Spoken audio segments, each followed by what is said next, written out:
Nous sommes dans notre 6e semaine de confinement. Pour la plupart d'entre nous, notre activité a été bouleversée par la situation actuelle. Regardons ensemble, aujourd'hui, ce que nous pouvons faire pour préparer l'après-confinement. Alors je vais te proposer quelques pistes à explorer ensemble. La première, c'est, moi je te conseille de continuer à communiquer et garder le contact avec tes clients. Pour ma part, moi je continue à publier sur les réseaux sociaux, ces vidéos ou des échanges, des discussions en direct. Et j'ai pris des nouvelles de mes clients et de mes anciens clients.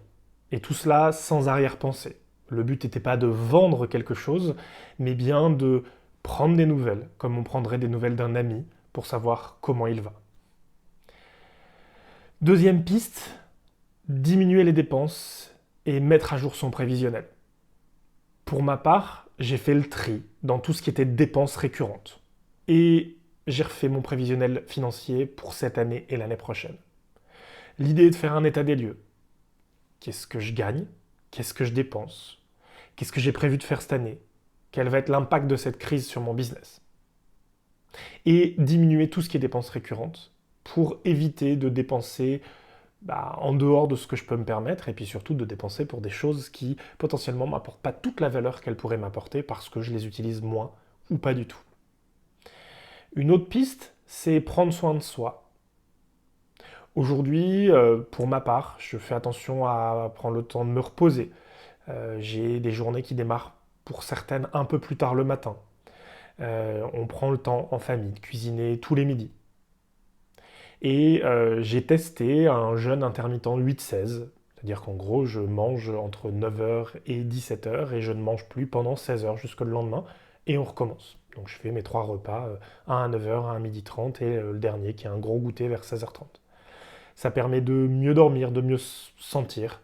Ça permet de faire du sport, permet de s'aérer, de voir d'autres choses, de prendre l'air, de manger sainement, d'essayer de manger local aussi. Ça fait partie des points qui sont importants.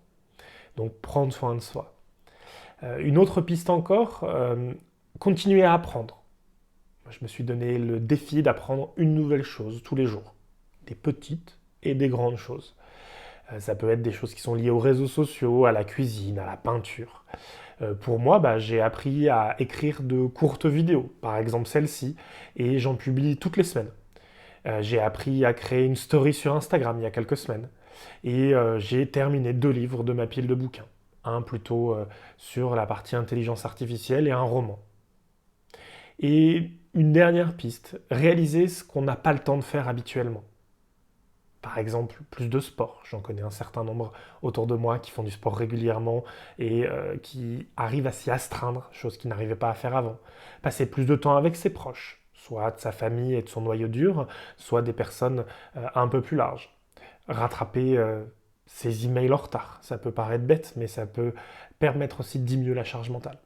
Pour ma part, j'ai presque rattrapé mon retard sur mes emails. Je prépare des nouveaux partenariats pour mon activité qui vont me servir dans les prochains mois. J'écris de nouvelles formations sous forme de MOOC qui vont m'apporter un nouveau revenu, un revenu différent de mon activité de conseil. Et toi, qu'est-ce que tu fais en ce moment? Qu'est-ce que tu as mis en place pour préparer l'après-confinement? Qu'est-ce que tu fais maintenant qui te sera utile au moment où cette crise va s'éteindre petit à petit? Si le sujet t'intéresse, Jean-Sébastien Klein a réalisé une vidéo miroir et le lien s'affiche en ce moment. Je t'invite à aller la voir, de prendre le temps de regarder cette vidéo. Elle est complémentaire à ma vidéo. Et je te propose de te retrouver pour une deuxième vidéo, au prochain épisode, où je vais aborder le déconfinement et ce qu'il faudra mettre en place pour relancer son activité. Si le contenu t'intéresse, abonne-toi et laisse un commentaire. Ciao!